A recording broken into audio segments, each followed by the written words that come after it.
Salut à tous et bienvenue sur la chaîne Destination.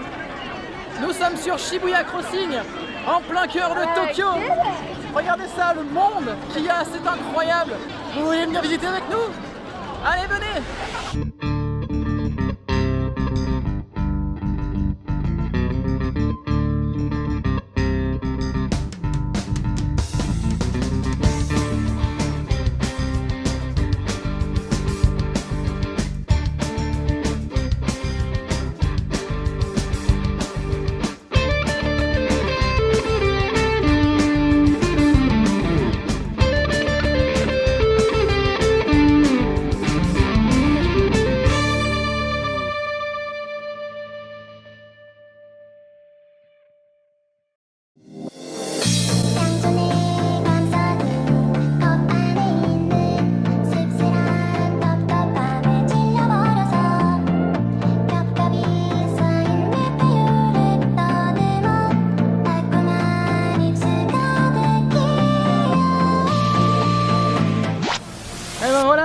Ça y est, nous y sommes. Nous voici à Tokyo, la ville la plus peuplée du monde, légèrement à l'est, 300 km à l'est de Kyoto.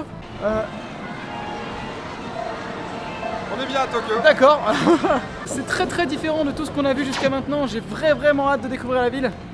C'est un petit rêve qui se réalise pour moi. C'est très cool. J'ai vraiment hâte.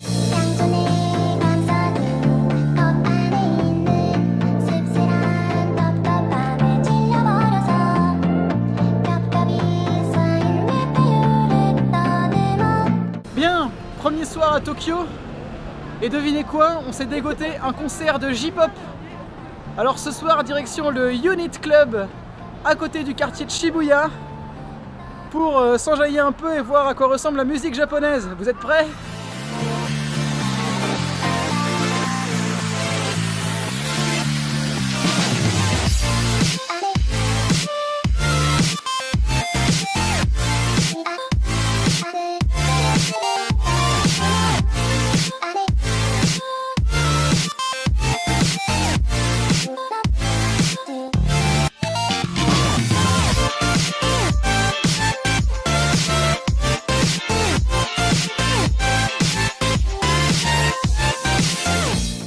Bonjour, je marche à reculons pour éviter le contre-jour.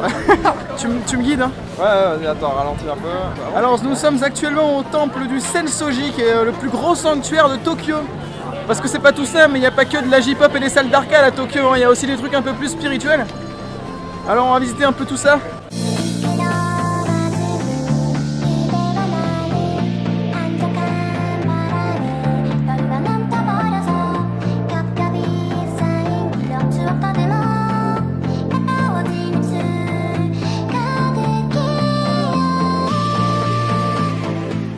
Avec évidemment le truc le plus connu de ce temple, que vous avez peut-être déjà vu, qui est cette immense lanterne rouge que tout le monde touche pour porter bonheur.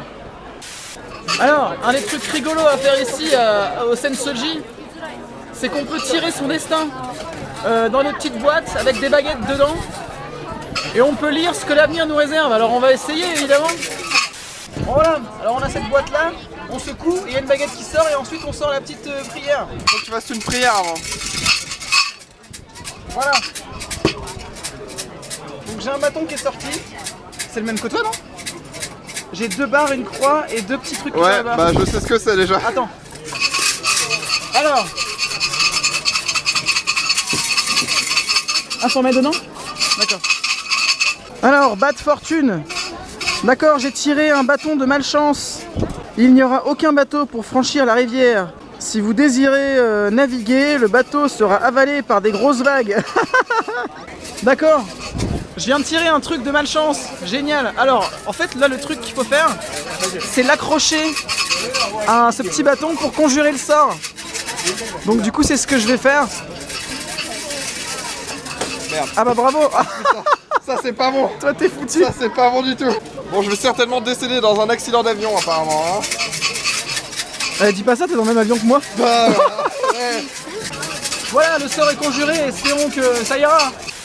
Bon, maintenant on passe aux choses sérieuses. Nous sommes dans le quartier de Akihabara, un des plus grands quartiers de Tokyo parce que c'est le quartier de tous les geeks. On trouve toutes les figurines que vous voulez, de tous les animés que vous voulez. également connu pour ses sex shops et les trucs du genre. Je pense qu'on va y passer beaucoup de temps, je pense qu'on va également y dépenser beaucoup d'argent. Mais c'est le jeu, j'ai hâte de découvrir tout ça.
Bon, on finit de rigoler maintenant.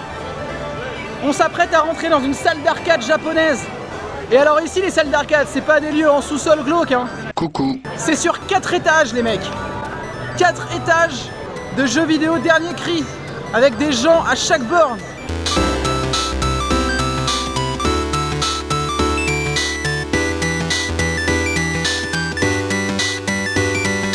Est-ce que vous voulez savoir l'avenir du jeu vidéo d'arcade? Les Japonais ont bien compris. Des petites capsules avec un écran projeté où à l'intérieur vous conduisez un Gundam. Les Gundam, c'est des robots géants japonais. C'est pas juste énorme comme truc? Extraordinaire. Mon siège il vibre et tout.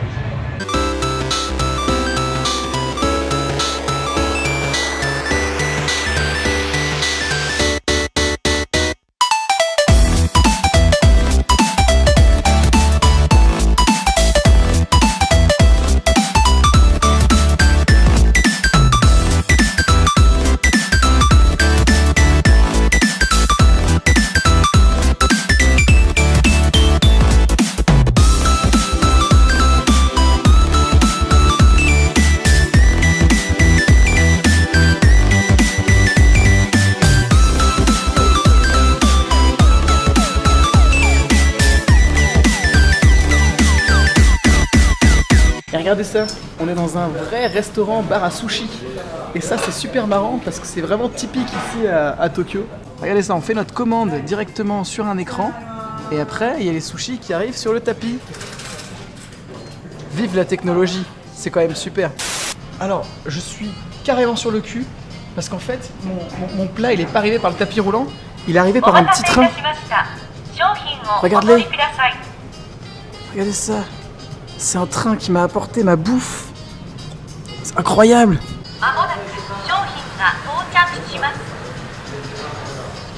Hey. C'est génial. Ah oui, et je tiens à dire, ce truc est 2 à 3 fois moins cher qu'en France. Et regardez le morceau de poisson magnifique que j'ai dessus. Du poisson qui vient d'être fraîchement découpé. Oh, you touch my tra-la-la.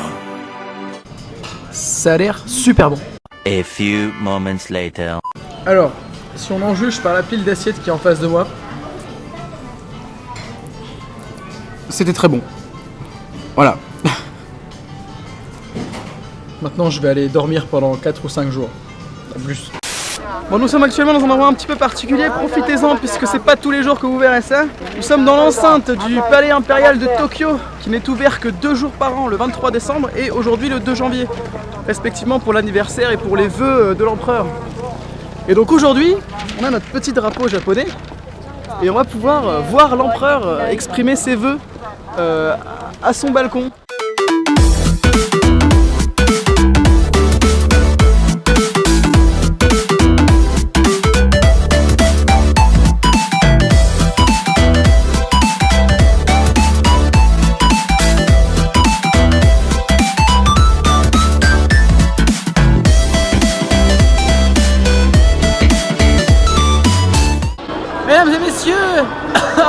J'ai la voix qui part tellement en couille, c'est le froid.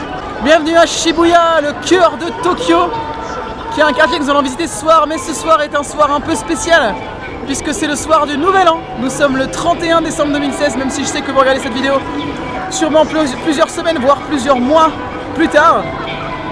Donc on va fêter le Nouvel An ici, dans cet endroit qui a un petit air de Times Square à New York quand même. Ça promet d'être épique. Allons-y.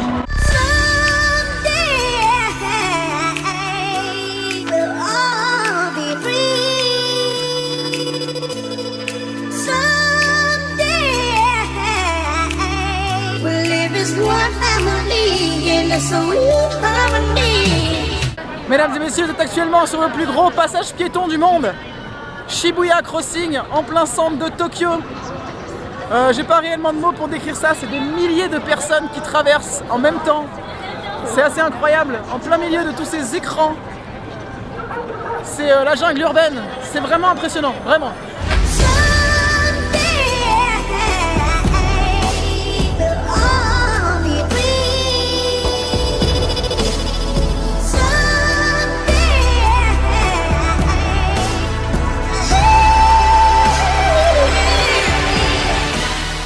Alors, comme à notre habitude, on va essayer d'apprendre quelques mots à un ami mexicain. What's your name? Yeah. David. David. Okay, this is David. So my new friend from Mexico. So you can say in French, je suis une framboise. Y le dije lo mismo que le dije al güey. Je suis Qué une malas palabras, framboise. sí, güey, hablo mexicano. Je te déteste. Et bravo! Bravo à lui! Bravo David! Excellent! Il a compris le stratagème! Le meilleur! Bravo à lui! Super! Excellent! Mesdames et messieurs, nous y sommes! Godzilla est dans la place! Pour fêter le Nouvel An! L'ambiance est incroyable! Regardez, je me filme en train de filmer! Salut! Ça va? Il comprend rien de ce qu'il se dit, c'est rigolo!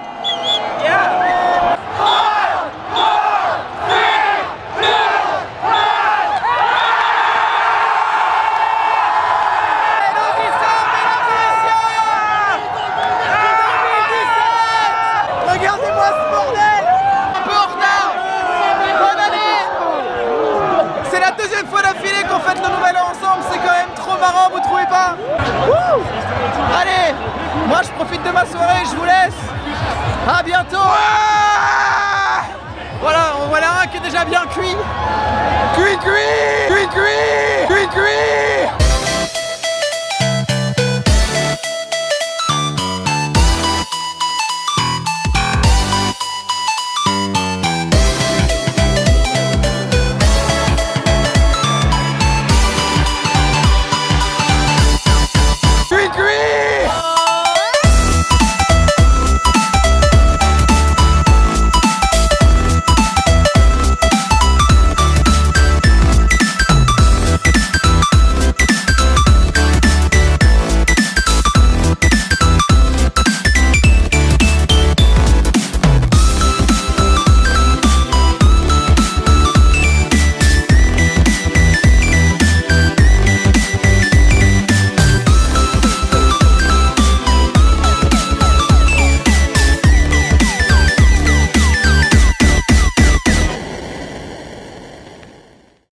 Bon, les amis, je profite de ce temple un petit peu plus calme que le reste de la ville, un peu à l'image de Asia Road Trip finalement, pour vous dire au revoir. Et oui, c'est pas une fin, d'épisode comme les autres, puisque cette fois je vous dis au revoir, puisque c'est la fin de Asia Road Trip. Après 3 mois et demi de voyage, presque 100 jours, alors je sais, j'avais dit que je voyagerais pendant 1 an, mais la thune, le bon pognon. Non, plus sérieusement, c'est pas qu'une question d'argent. En réalité, avec Fox, on s'est assez vite rendu compte il y a quelques semaines, il y a 3-4 semaines maintenant, qu'on commençait à avoir de moins en moins d'énergie, à profiter de moins en moins de ce qui nous entourait, à de moins en moins s'émerveiller en fait. Vous voyez, là je suis dans un temple que je reverrai sans doute plus jamais et qui est absolument superbe, et je m'émerveille quasiment plus, puisque ça fait maintenant 3 mois que je vis ce genre de choses quotidiennement. Et on trouve ça vraiment dommage. En plus de ça, voilà, ça fait 3 mois qu'on voyage de manière très intense. On s'est quasiment pas pris de jour de repos, même si on a beaucoup de chance de voyager, évidemment. C'est vraiment très cool ce qui nous arrive. Et voilà, ça paraît un peu bizarre de dire ça. On a beaucoup de chance de voyager, c'est vrai, mais voyager pendant très longtemps comme ça, c'est pas très bon pour le corps non plus. Arrête de raconter ta vie, Maxime. La maladie. Une autre raison aussi, c'est qu'on s'est dit qu'après ces 3 mois passés en Asie du Sud-Est, à vivre avec quasiment 20 € par jour et tout, avec cette culture très différente de tout ce qu'on connaît en Europe, revenir à une culture très occidentalisée comme l'Australie, ce qui était prévu à la base, allait nous faire un trop gros choc culturel et qu'on n'allait pas vraiment profiter. Rajouter à cela le manque d'énergie et la thune qui est partie un peu plus rapidement que prévu, ça fait qu'on revient à la maison. Voilà, écoutez, sachez que je suis très content de rentrer chez moi. Dès demain, je prends l'avion pour Paris, pour rentrer ensuite dans le sud, chez moi. Je suis très content de revoir ma famille, de revoir mes amis. Sachez aussi que je suis très heureux de tout ce que j'ai pu vivre pendant cette Asia road trip, tous ces trucs différents qu'on a vécu, le transsibérien, la Grande Muraille, des grosses villes comme Shanghai, Hong Kong, la journée avec les éléphants, enfin je réalise pas encore, je pense, tout ce qu'on a vécu, je réaliserai sûrement quand je serai rentré. Je tenais à vous remercier, vous, toutes les personnes qui m'ont suivi, toutes les personnes qui m'ont encouragé, sur Facebook, sur Twitter, toutes les personnes qui ont partagé les vidéos. Vraiment, vous avez été ce lien qui a contribué à me rattacher à la France et me rattacher un peu à la réalité. Et ça a été vraiment très très important pour moi, donc merci vraiment beaucoup à vous tous. Le retour de la maladie. J'espère vraiment, compte tenu que je suis pas vidéaste et que je fais beaucoup d'erreurs de montage, beaucoup d'erreurs de cadrage, de filmage, ça se dit pas du tout, c'est pas grave. J'espère que j'ai quand même pu retranscrire au maximum tout ce que j'ai pu vivre, parce que tout ce qu'on a vécu ici c'est dingue. J'espère que j'ai vraiment pu vous transmettre ça, c'était le but à la base. J'espère que ça vous a plu. Voilà, j'ai fait mon maximum en tout cas, je vous promets. Merci aussi à Fox qui n'est pas là au moment où je filme ça, ce qui est bien dommage parce que je veux le remercier c'est lui qui a organisé tout ça, enfin qui a organisé la plupart des choses qu'on a fait, faut le savoir. Moi j'ai fait que suivre, c'était lui ma carte, je compte plus le nombre de moments où je lui ai dit c'est par où. Donc merci à toi mec. Écoutez, je sais pas trop quand est-ce qu'on se reverra, mais je vous dis à une prochaine fois peut-être. Gardez l'esprit ouvert, voyagez, c'est vraiment, si vous avez l'occasion de voyager, c'est ce qu'on vit à l'étranger, même proche de chez vous, à la limite même voyager en France, ne serait-ce que rompre avec son quotidien, c'est extrêmement important. Donc faites-le si vous avez les moyens de le faire. Et puis écoutez, à bientôt pour de nouvelles aventures. Bye bye.